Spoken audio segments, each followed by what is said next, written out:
because I've always struggled to be able to express myself as a person. So for me, it was through a character. Through a character, I was able to deal with my emotions, my feelings.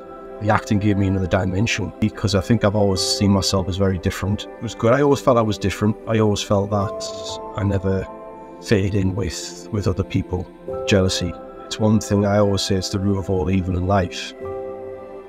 What would I tell that 18-year-old me? Good question. It's difficult, that one. Probably just... What is something about you that you probably would love people to know about you as Brad instead of Brad the actor? It's funny you should say that, because I've written a lot about this in the past, and wrote about how I think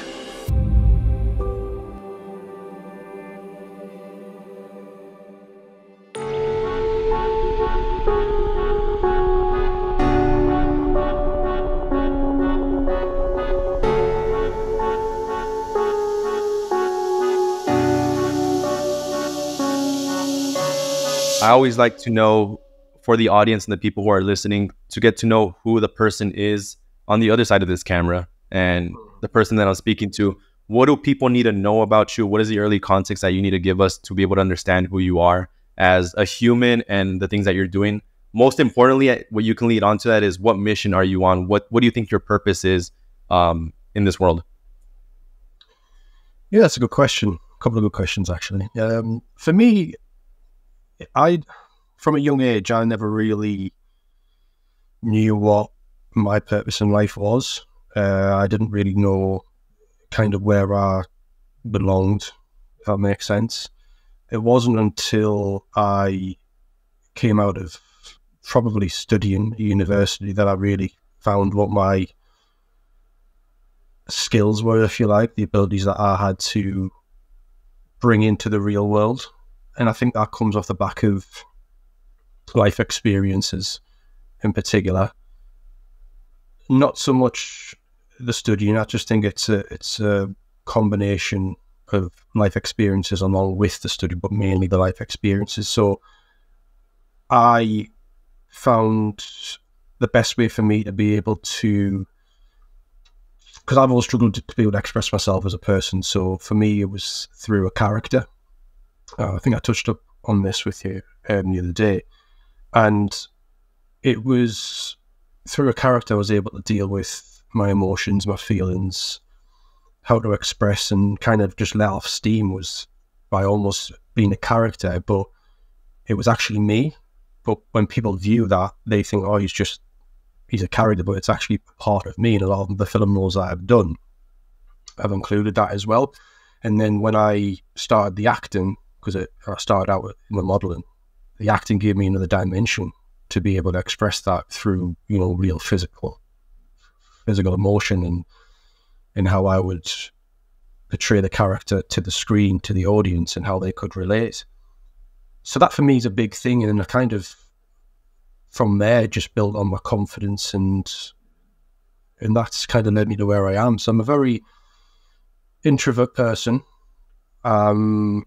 But at the same time, I think when I'm in character mode, that can be the complete opposite. So yeah, that's a bit about me and how I got started. One of the interesting topics is, and I talked to this with Dominic on one of the previous guests that we had, and he's also an actor. And one thing that I grabbed focus on was that when you're acting on TV, and one of the things that I really want to talk about is things that you let me know about social media and how people portray you on social media. A lot of the times as an actor, you feel like that's a character you're playing to kind of hide the person or the things that you're going through as a child or in your own personal life. As a character acting in the film, you have to act in a certain way. And sometimes you continue acting that in your own personal life as well, right? You start playing a two-faced character in your personal life and so my question to that is, give me a little bit of, I guess before I ask the question, just give me a little bit of context of your childhood, how you were growing up, how your parents were, the environments that you were in. Just give me a little bit about your backstory of how you were growing up. Yeah, it's very important. It's actually, it's interesting and very important you should say that, because I think a lot of, or everybody's adulthood, if you like, it comes from your childhood and how you've been brought up, or at least a big part of it. For me, the childhood I was brought up, I had a brilliant bringing up in terms of the love and support that I had. It wasn't always easy for me because I think I've always seen myself as very different, which I think a lot of actors would probably not. I don't like to always class myself as an actor as such because I don't like to limit myself, but as an artist, would probably say the same thing. And yeah, so growing up was good. I always felt I was different. I always felt that I never fit in with other people, and that's something that I can. It's funny because my mum mentioned it the other day. Where she was saying like I watched something on TV, and she was like, it triggered what you said when you were. I think I was only 8 or 9 years old, and it still lives today. And that was literally. I just feel like I'm different in many ways, but I think that's a good thing because I don't like the idea of just being like everybody else or fitting in.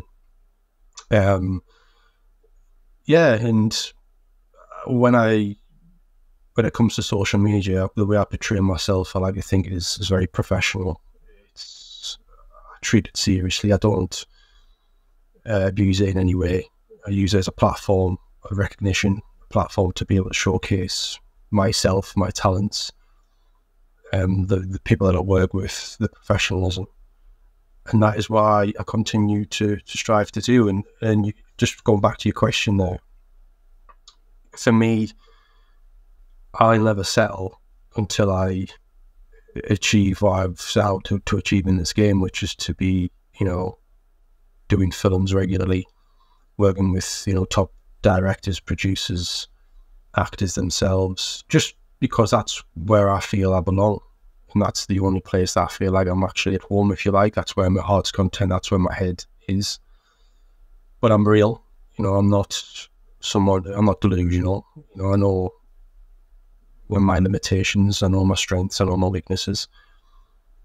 And I know how difficult the industry is, but, growing up, having very little, if you like, and then creating what I have today, I don't think I've done too bad.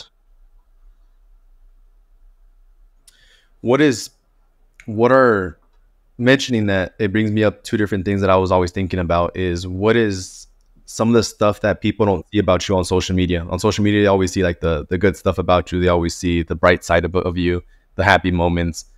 What is something that people don't see about you that you probably would love people to know about you as Brad instead of Brad the actor? It's funny you should say that because I've written a lot about this in the past, and wrote about how I think as a person, when people see you on social media, I've been kind of misinterpreted for many different things, and arrogant, cocky, naive, this and that. But I think just because I portray that on social media,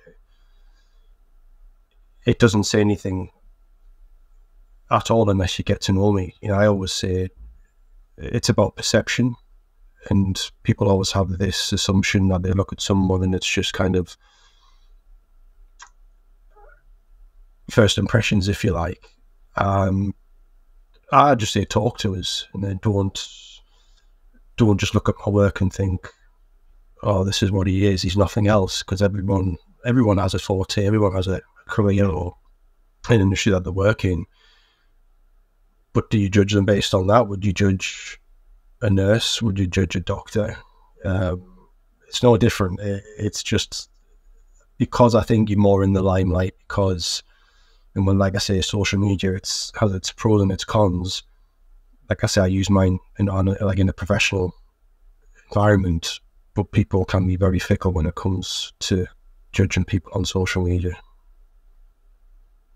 Being in the spotlight of some of the greatest shows and movies that you've been a part of, I love how you mentioned that. Why do you feel like that people judge? Why do you feel like they need to judge? Why do you feel that people need to feel jealous or think that they're jealous of you? Yeah, you're right.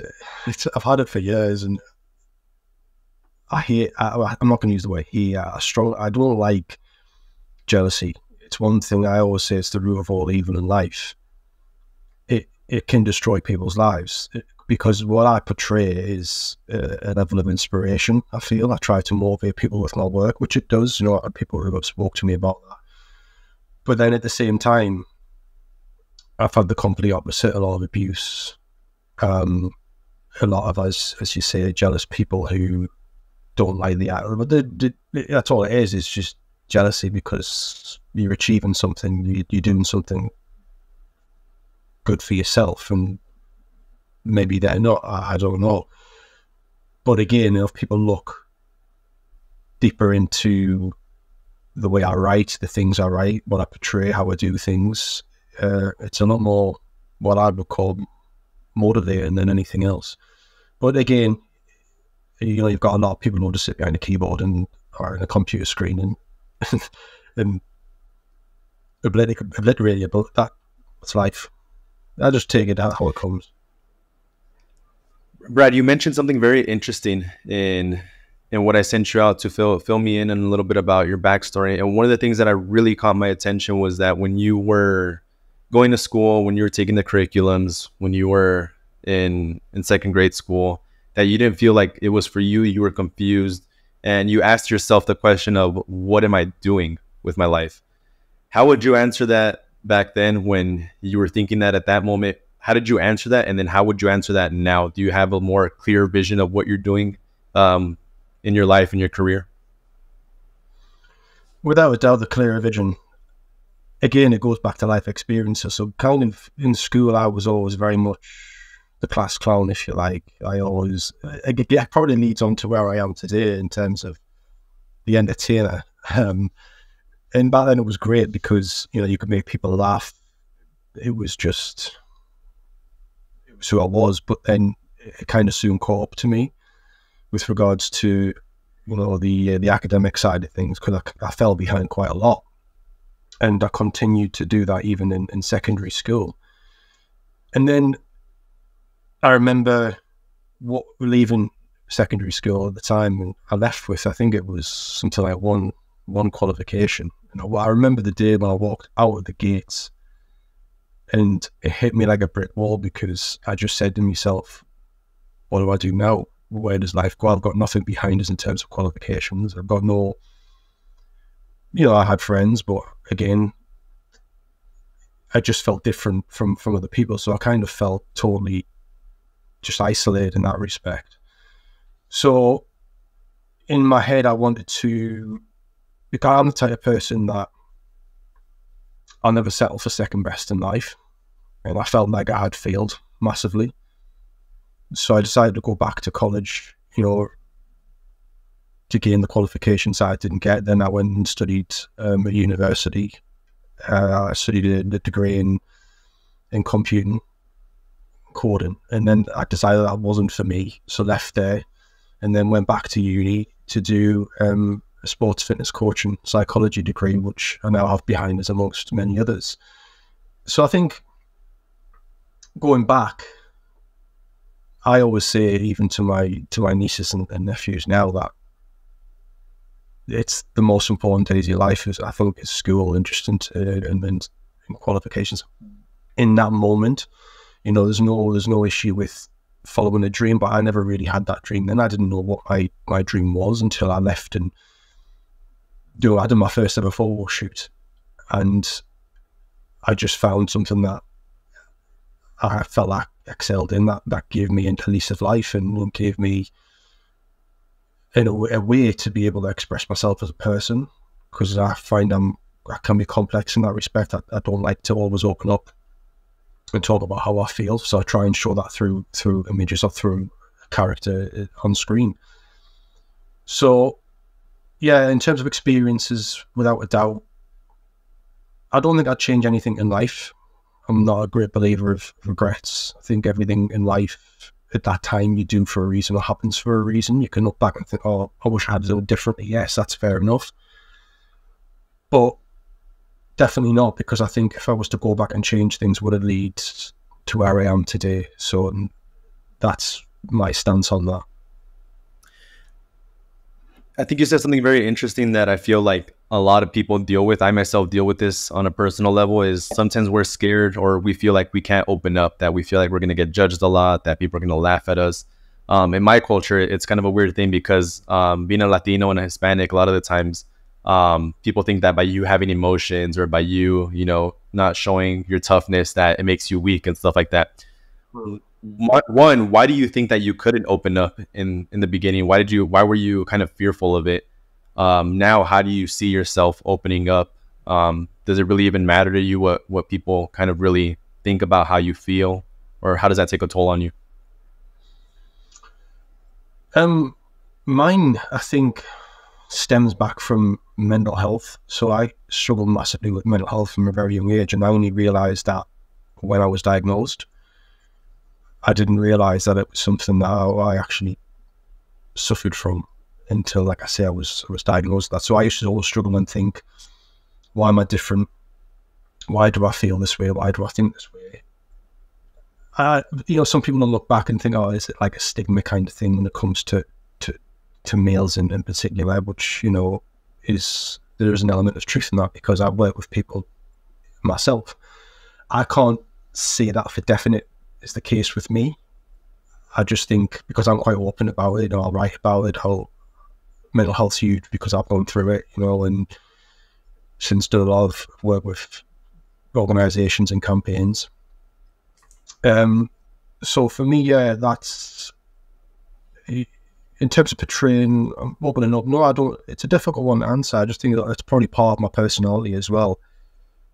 I just express it in a different way, but you've got, at least I'm prepared to express it. Some people don't know how to offload their problems, and I found mine through the modelling and the acting, and it's been a massive release for me, because it gives me the opportunity to, if you're struggling in a week or with something, or if you feel like things aren't going your way, you've worked hard for something, or you do an audition for something and you don't get it, it's a way for me to offload my kind of my stresses, my demons, if you like. Walk me through this quote you mentioned, and I really love it just reading it. It says, acting is not about someone different. It's finding the similarities of what is apparently different, then finding myself in there. And I feel like that goes through with everything in life. It's, you find what makes you the most happy. Like you said, being behind a camera is where you are really able to express yourself. I remember I had this interview one time on a different platform where it was a photographer, and she was saying that how by her going out there and being able to express her emotions and what she was going through photographs, and the models, being able to come up with the environments of what she was feeling, helped her cope through those mental health issues. And I think that's a very important topic about, because one, I think that a lot of us are scared, really, to myself included, to be able to express ourselves in those things that we deal with in a human level, right? And so when it comes down to that, you also mentioned you had been diagnosed with depression. Walk me through those moments when you were diagnosed, and how did you cope with that? That was a tough time in life for me, for many reasons, but I think what really got me through that period was actually talking about it, and talking about my issues, how I thought things were right by just going through everyday life, and I found that probably wasn't a normal way of dealing with things. Just going back to your original question, which is when you mentioned the modelling and the acting. So for me, it's with the modelling, it's like a theme. So you could have a theme that I would have in mind to create, and then I would portray that theme to the camera, and then that would come across. So whether say it was a mental health campaign or something, you tend to have these campaigns that are done, like it's a lot of darkness that surrounds it, but then you kind of put a positive spin on it, because you don't want to have just associate negativity with negativity. And when it comes to the acting side of it, it's more, that quote is more a case of an experience that I've gone through in life. So if I am given a script, or it's something's put in front of me, if I can relate to that in any life experience I've gone through, it's embedded in me already. So then I can portray that character because I've experienced it, and that is how I think I can make that character believable in that instance. Was there ever a moment that you kept leading your character on in your personal life just to please others or think that you had to prove something to others? Not to prove, mainly because we've done, I think I mentioned this to you last time when we done Little Fish Big Pond. That took quite a lengthy time to film, simply for logistic purposes, personnel. So when you film something over the period of, say, 2 or 3 months, and so you have 2 or 3 days off in between filming, in my head, I still have to be that character, because if I switch off from that character in those 2 or 3 days, then I might struggle to get back into that role. So in that respect, yes, trying to stay in character is something that, and I might not even realize it, because other people say to me when I've been out and about, like, "Oh, Brad, you're doing this," and like a certain, I don't know, it might be a certain pose, or I speak in a certain way, and I don't even realize I'm in the character's mindset. And it's sometimes difficult when you come off set and you finish and you have a wrap, like it's a wrap, you know, you're done on set, and it's difficult to get out of that mindset. I think there's been a few actors in the past. Joaquin Phoenix, I think, was one who was well documented about. I think when he done Joker, he suffered massively from mental health problems because he was in that character's mindset for so long. You become it, you live it, you breathe it. You come off set, you go home, but you still have to be ready for the next day. You still have to have that mindset of the character going into the next day to film, because you have to make that character as believable as possible. So in terms of impressing people, in terms of that side of things, absolutely not. I don't set out at all to impress anybody. I like to gain, obviously, recognition for my work, but in terms of continue to maintain a character to impress someone, is definitely not what I do. Did it affect your personal life? Did it have like effects on losing people that you probably used to know? Did it have an effect on just your life and the people around you by having to continue to think about those characters and keep the image of the characters, that you don't lose it for your professional career, but did it affect your personal life? Yeah, definitely. I think because I'm a go-getter as well in life, and as soon as I get a high from modeling or acting, like a huge high, and as soon as I come off that set, the come down's unreal. Like, it is, because that, like I've mentioned to you before, that is my mechanism of coping. That's my strategy. So I'm 9 times out of 10, if I'm not working, I kind of isolate myself. At times it's just the person that I am, but that can be sometimes dangerous. And then sometimes I feel, until I'm back on set, I almost can't cope. So I do struggle in that respect, because I just thrive off being on set. That's like my professional environment, but it's also my social hub as well.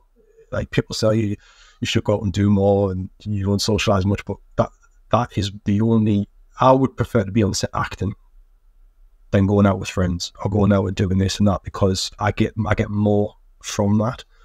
But like I say, sometimes the come down is quite difficult to mentally deal with.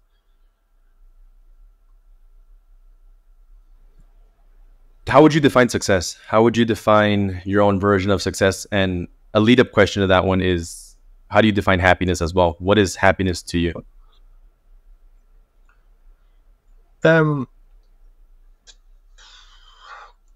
Success, I think, is getting up and getting there, or doing it, or trying it. I think because there's been many a times when, at the end of the day, you can't succeed or fail in anything that you do in life if you don't get them and try or do it. So, and a crazy thing about that actually is a lot of my success has been off the back of my failures. So things that I've tried my hand at, and I don't know how you define failure as well, but in terms of where, I think it's unique and different to everyone. But I think off the back of a lot of the things that I've failed at in life is what has really pushed me on to be stronger and achieve success through that. A lot of setbacks, a lot of knockbacks, which has made me stronger and want to achieve more. Happiness, I think, is just doing what makes you feel content, what gives you that buzz, what gives you that high, what makes you want to get out of bed and do it. That is, for me, what I would define my happiness as. And it's always just, since I've done it, it's just been on set. That is where I am at home. That is where I can...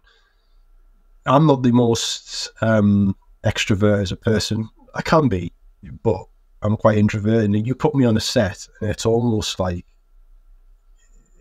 you know, sometimes I think I probably got bipolar, because I'm like, I can be like down in the dumps, and you put me on that set, and I'm bouncing up and down like ticker. It's crazy. Because it's almost, the industry absorbs me. It allows me to just bring myself out. It's almost like the industry does it for me, as opposed to me doing it for the industry. It brings out a side of me that I never knew I would ever experience, to be honest. Do you think that the industry could have an effect with you on that? And that you just mentioned, like, that sometimes you might feel bipolar by doing a bunch of these characters and like that. Do you think that has like a long-term effect? And that's with anything really, like, you know, as if you're like a football player, you know, being in the sport for too long, it has those physical effects on you. Being an actor, being in the industry for so long, do you think that it ends up having a long-term mental effect on you without you even consciously knowing it? Possibly, yeah. I think to an extent, it goes back to how you deal with the limelight, how you deal with... This industry is not for, you know, you have to have broad shoulders, and because if not, it'll swallow you alive.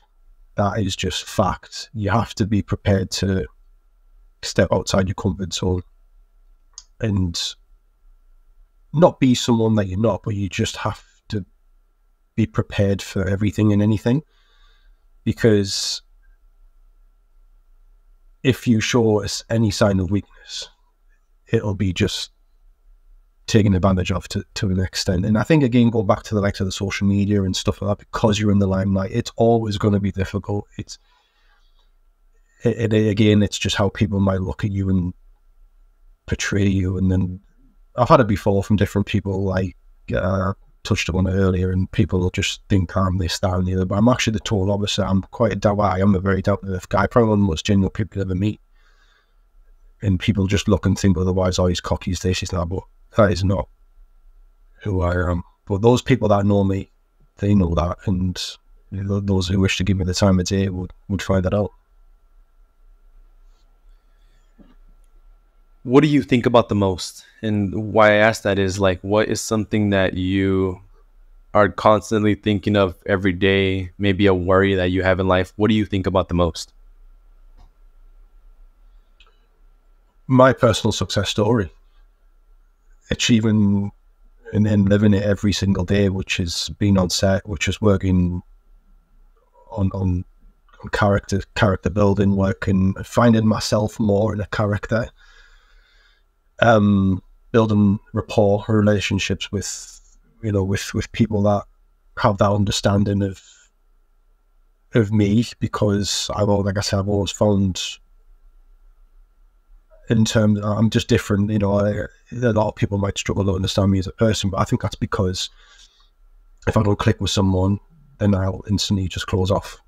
That's just who I am. It's just everyone clicks with, well, people click in different ways, and I've always found that mine's been a lot more difficult in terms of building and maintaining relationships than it has been for what other people might be able to tolerate, because I don't have, you know, and then in terms of, I need people around me that have the same mindset as me, the same drive, the same, you know, that same mentality to be able to succeed at a high level. I've never felt that I'm cut out for just, and again, this is no disrespect to anyone, or like a 9-to-5 job or just an ordinary job, because that doesn't fulfill me. You know, I'm not a one for one in the limelight. I just want to perform. and I just want to be on that stage or on that set and inspiring others, because, you know, I just live in a small town city in the northeast of England, and not many people here have, or, you know, not many people have achieved a lot, if that means in terms of a level of a status. And again, it's not about having a status of naivety or anything like that. It's just to be able to inspire the people, and no matter where you come from, no matter your background, anything is possible, anything is achievable, and I'll always set out to do that.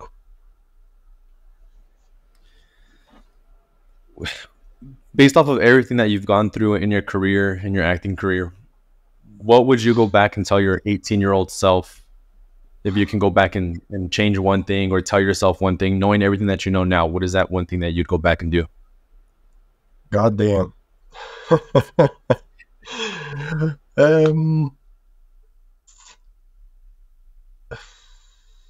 It's difficult because I never, it was experiences that led me to where I am now. And obviously when you're 18 or whatever, you can't see that then. I kind of came into the industry quite late. You know, a lot of people will enter the industry from a young age, you know, they do acting classes, that type of thing. I never done that. So I came in it quite late. I taught myself quite a lot. I studied a lot of characters, a lot of people. I think... Real quick, I want to cut into the conversation and say thank you to everybody listening right now, to listening to the conversations that we have with our guests, to following the podcast and being engaged with the podcast. I can't tell you how much that means the world to me and the team, for you to give an hour of your day to listen to these stories, to follow the podcast, to listen to these conversations. You can be doing anything else with that 1 hour, but for some reason you chose to come here and listen to these conversations. So I'm very grateful and thank you. What would I tell an 18-year-old me? Good question. It's difficult, that one. Probably just...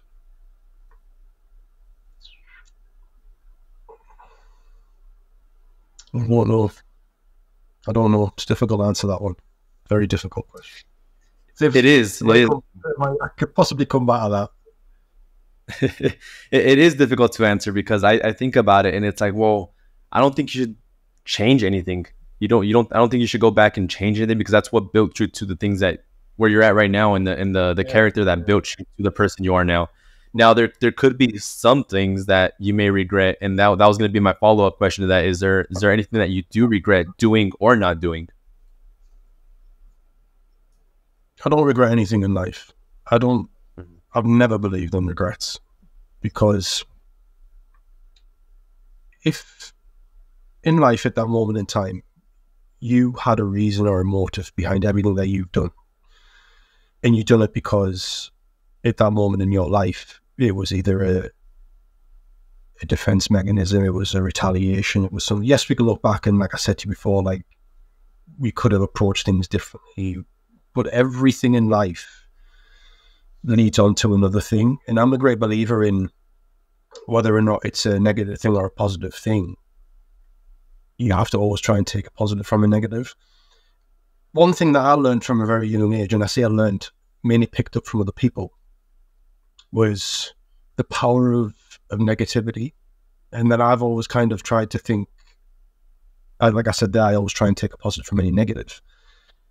Otherwise, it'll just absorb you. But the amount of people that I've been around, or you hear or you read about, you know, say you had 100 scenarios, this one individual had 100 scenarios or situations that they've been in. And 99 of them, 100, were positive, and one was negative. 9 times out of 10, the main thing that'll always be remembered is that negative thing. And I always often wonder, well, why? Because that negativity just attracts negativity. You've got another 99 things to be positive and excited about, and then we home in on the negative. And I think that's not just an individual. I think that is something that surrounds society in general, as a whole. For some reason, negativity has such a strong influence on people's lives, which I think is probably another reason why people don't succeed as much, because the home in on the negative vibes and side of things, which they then attract. Do you believe that negativity probably comes from the way we've grown up, as far as like maybe the parents that we've had, or the experiences, maybe the environment we grew around? Do you think that negativity comes from that at a younger age, and that's what builds your character up from being a young adult to an adult? Do you think that that's what builds you up? Yeah.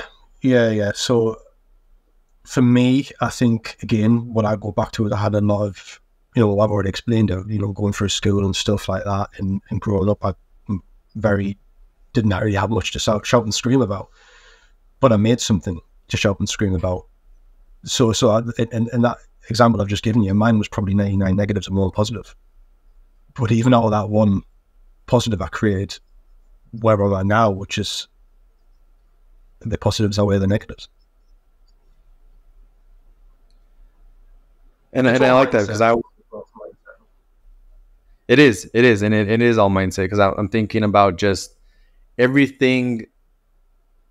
The way that I think about it is, okay, so you have people who hold grudges on for the longest times, and sometimes it's like there's no need to hold them, but by you holding them, you'll end up changing the way that you move around people, and the way that you talk to people, and the way that you act around stuff, right?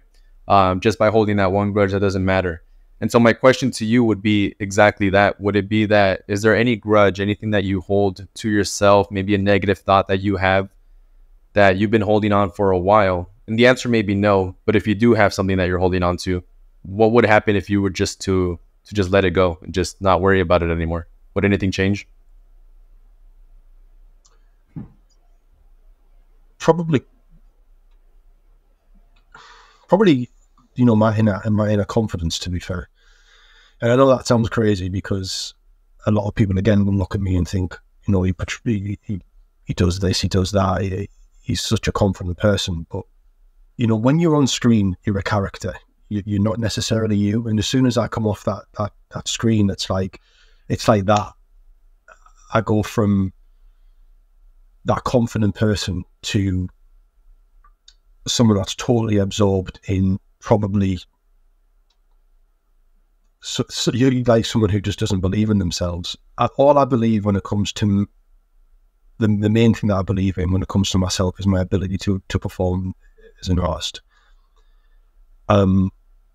Because when I'm on that set, when I'm wherever it is I'm performing, everything around me is just blocked out. So you could put me in a nightclub tonight, surrounded by hundreds of people. I'd walk in there, then I'd probably walk out 5 minutes later, because I don't like being in busy social environments. You put me in that nightclub when you've got a camera at the bottom, and I've got a script in front of us. I'm a totally different person. I just zone out. That camera is like the comfort zone. That's just like me, myself and I, the camera. It's just, let's perform, let's do it. And everything else is just, like I say, it's just blocked out, and it's difficult to be able to explain that.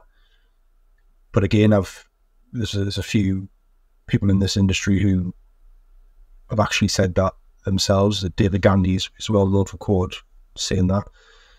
I actually remember listening to one of his podcast, and I just sat thinking, is someone written this podcast for me? Like, it's just it must just be a certain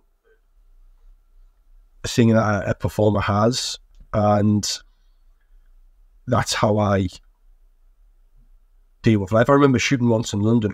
I was down in London, and this was, I was just after I'd done Mr. England, so it was probably 2018, and I went down to London, and it's a huge city, and how busy it is. And walking through London, just walking through the streets, I was having kittens. And then as soon as that camera comes out, you've got crowds of people, standing around. But it didn't matter. To me, it was just the camera and me. I don't see anything else. it's crazy to try and explain. It is just my comfort zone, and my confidence comes out when I'm in front of that camera. What do you think would have happened in your life if you didn't have an acting career, if there was never a camera in front of you?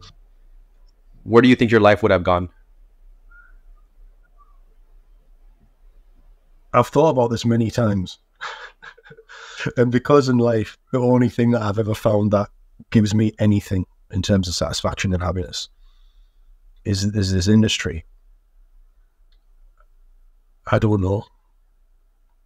I really don't know, because I've always said if I don't make it to where I want to be in this life, in this industry, there is nothing I don't feel out there for me. There is no other option. So I personally, I won't feel I can't. What would happen if you did fail? And I want to dig deeper on this, because a lot of the times when, I guess the question would be, a lot of the times we fail at the things we love to do, and that's where we give up, right? What would happen if you did fail? Would you, obviously you would continue going. I guess there's two different things that I'm trying to explain here. Is one is, what was a moment where you did fail, and how did you pick yourself back up even when you felt like you did want to quit? And what happens if you fail now? How do you see that? What's your perspective on that? The failure side of things, I think, it's more frustrating than anything else, because this industry, I mean, you have, obviously, you've touched upon it yourself, and you're kind of in an element of it with what you do. And it is so competitive, it is so difficult. Regarding what I've failed at, I think it's more certain roles that I've gone for that I've been that I know has been me to a T. Like, I could deliver that performance because the character fits me, the personality of the character, fits me. And then not getting that role, and then someone coming back to you and saying, "Oh, we just didn't think you were the right fit," and that, for me, it knocks your confidence. Do you know, it does. Which just goes back to what I said earlier. You've got to have broad shoulders, because it is so easy to just be rejected for something and then to just give up. But I've been in that position many times, and I'm still here now. I mean, like I say, I could have, a lot of people entered this industry at a younger age. I haven't, but I can't rewind the clock, unfortunately. I can only change what's in front of us. I've always said that, if you were, like right now, the second you're looking at the camera, if you look directly down that camera, or if you're so let's change the scenario. Say you're outside and you look down the path in front of you. You're intending to walk in that direction. So that's your future. Where you stood is the present. And the second you turn up behind you is the past, because you've already come down that route. So technically you're constantly living in the past, the present, and the future. So for me, I just keep walking forward. You can't change what's behind you. It's done. It's gone. You just have to try and make changes to what's put in front of you, or where you can see. I think that's a little scary for me to think about, because as you mentioned, that metaphor of just looking down the camera and seeing that's your future, and that's what makes you. I don't think about it as it being scary. I think about it as, like, right now I'm looking at my camera, and I'm looking directly at my camera, and what I see is, what is this going to position me as when you put this on social media, when you put this as an episode and things like that, right? To me, I think that's a scary thing, because that's the world where we're heading in, right? That's where we're heading, very digital, very social media, very online, right? You see things like Web3, you see AI technology and stuff like that. Yeah. Another thing that I really wanted to ask you, now bringing up the AI technology and stuff, is there's a lot of strikes going on, especially here in the US, where the SAG and the SAG-AFTRA, they're going on strike for actors not getting paid a lot. How do you see the industry now for acting with all this technology, with all this AI, and how it affects models and actors like yourself? You're right in what you say, because I have been impacted by that change, especially with the pay side of things. It's changed massively here in the UK as well.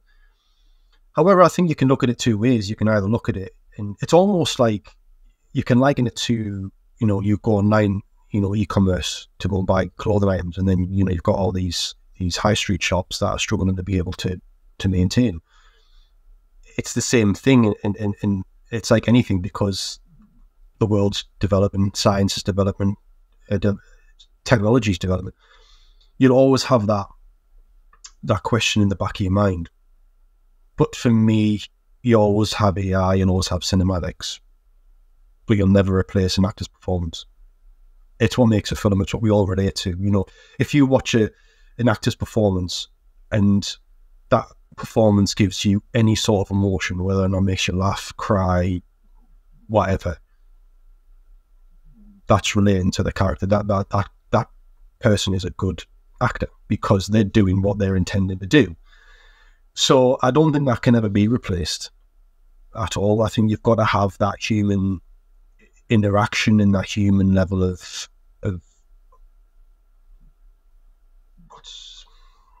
that connection to that performance, because it has to be relatable. It's real life experiences, and people watching. So you were to do that via AI or whatever it is, people will not relate to it as they would to another human being, because we are human beings. That's not taking away that aspect, because it does make excellent films, but in terms of, it might limit certain actors, for certain roles, or the amount of people that want for roles. But I don't think you'll ever replace an actor's performance. I like that ending that you just said, that we're all human, and you need that human connection. And I guess that's the biggest reason I feel like that's really what my purpose is with doing everything that I'm doing, is I want to have those human connections, those human conversations that we all need to have, because at the end of the day, we're all the same. We all, no matter if you're the president or you're just a janitor working somewhere, right? We all die the same way. We all die in one way or another, right? We all bleed the red. And so it's about leveling it out that we're all human in any way. My last two questions here would be, what is an untold story that you've never shared before that you would feel comfortable to share? Something that you would love for people to know that you've never shared before about you? An untold story.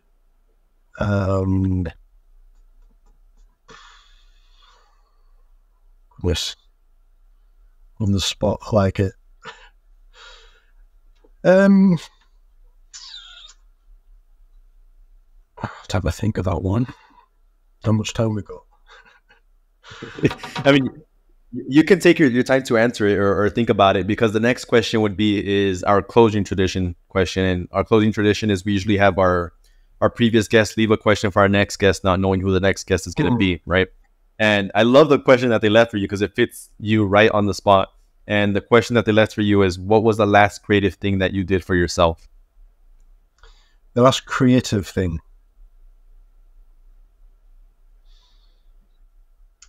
I guess they're two hard questions that you really got to think about. They are, but the thing is, I'm quite a creative person, but in there, probably the most creative thing I've done recently was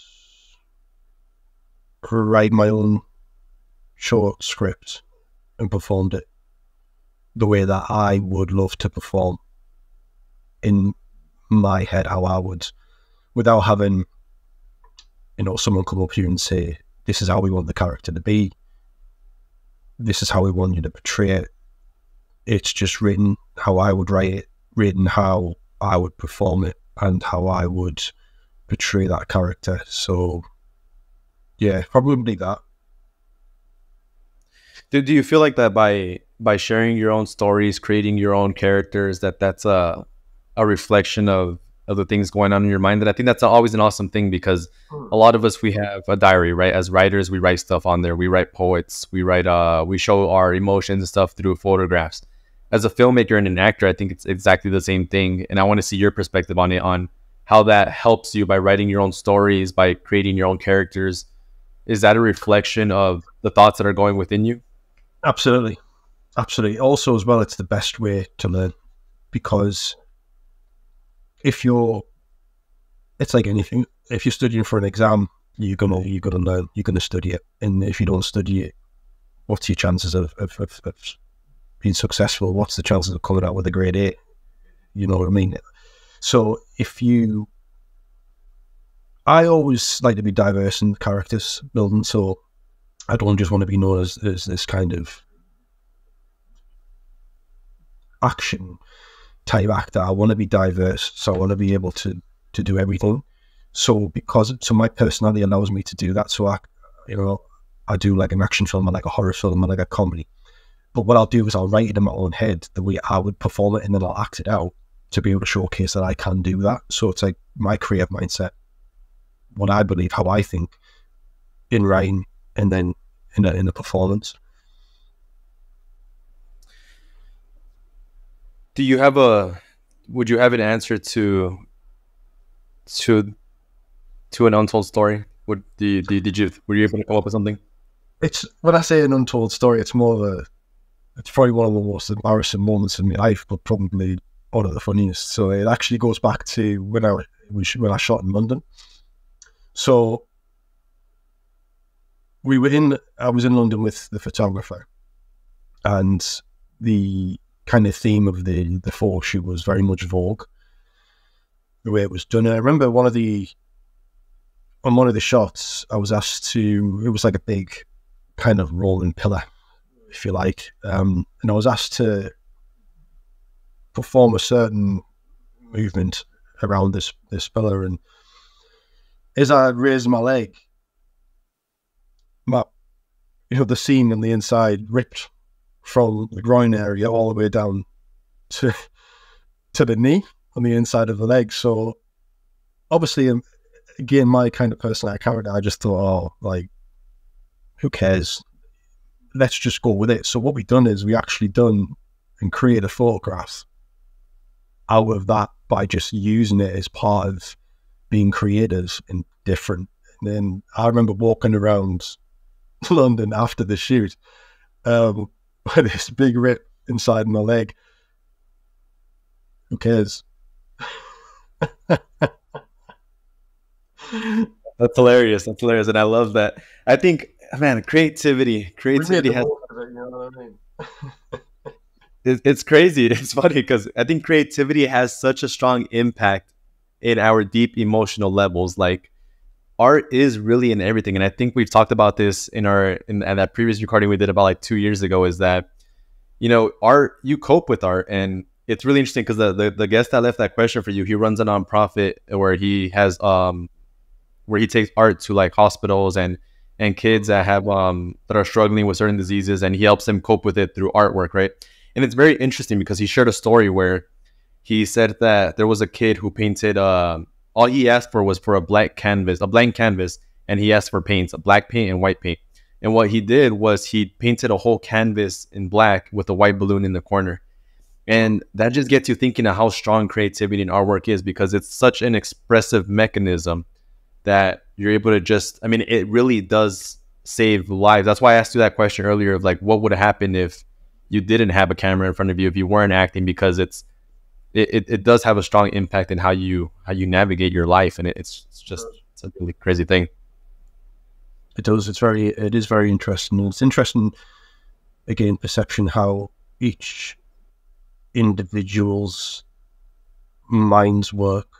You could give a piece of paper and a pen or a pencil to, say, I don't know, a 5-year-old, and ask them to draw a dog, and everyone's dog would look completely different.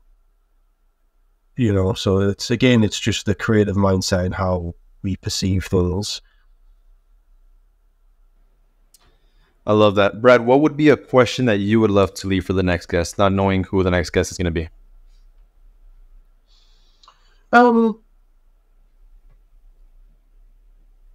If there was one thing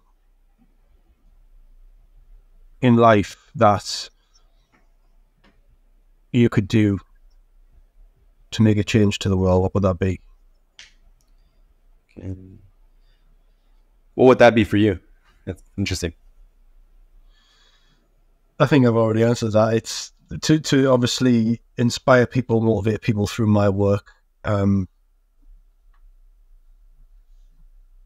for many reasons, because mainly through people that have mental health problems, because that is my background, that is where I'm quite solid in. Yeah, probably that. It'll be giving people the opportunity. So when we done, one thing I'll just finish off by saying, when we done Little Fish Big Pond, one of the big things we done in that was we got people who were struggling in everyday life, who had kind of criminal record backgrounds, who were disadvantaged to some extent. We got them on set, work with me particularly on set in terms for the acting side of things, the director, and we tried to give them an experience that they've never had.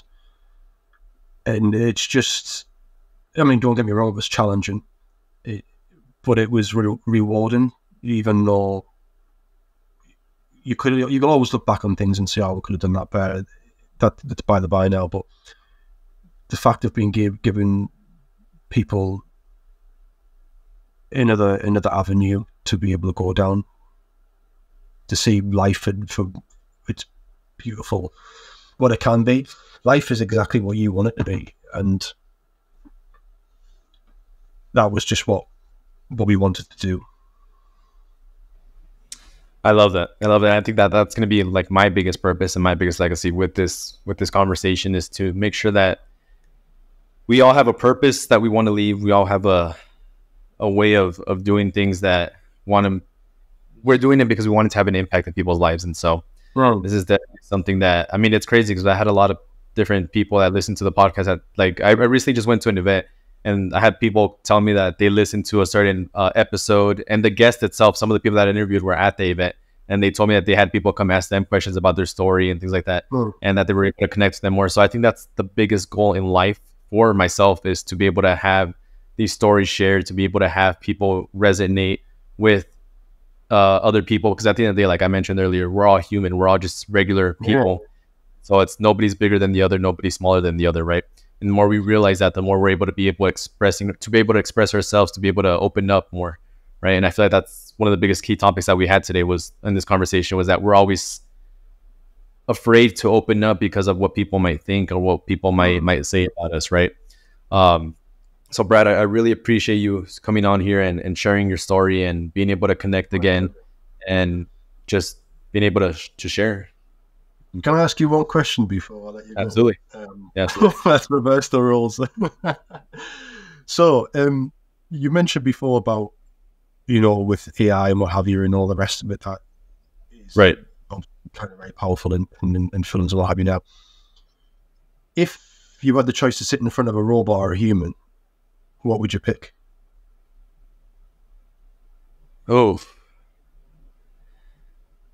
I would still pick a human, to be honest. And it's not to say that I would not want to talk to a robot or see what a robot has to say.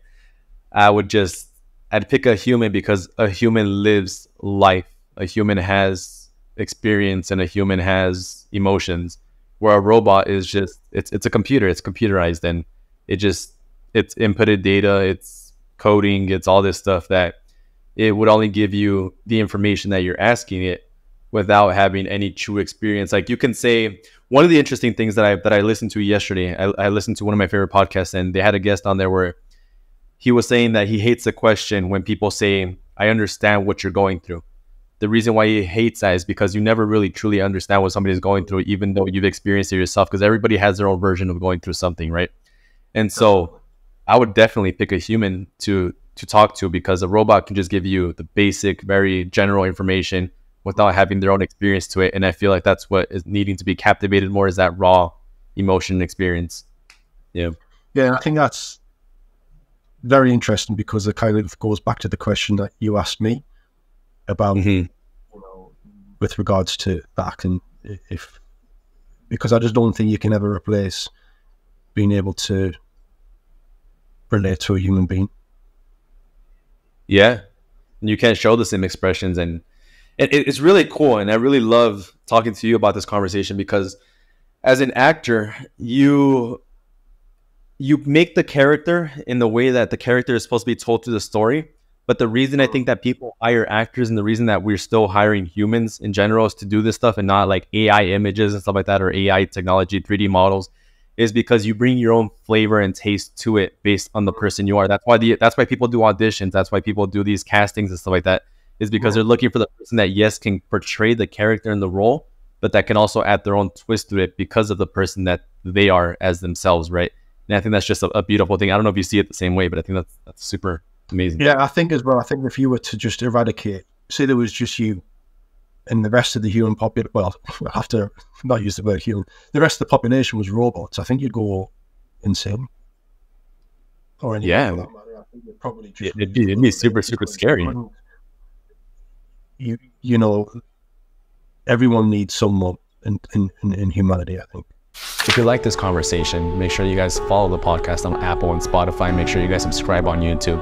And if you know of any guest who would be a good fit for our podcast, please send me a message. And most importantly, I hope that you take something out of this podcast to put into perspective in your life and maybe help guide you through the journeys that you're facing right now. So thank you.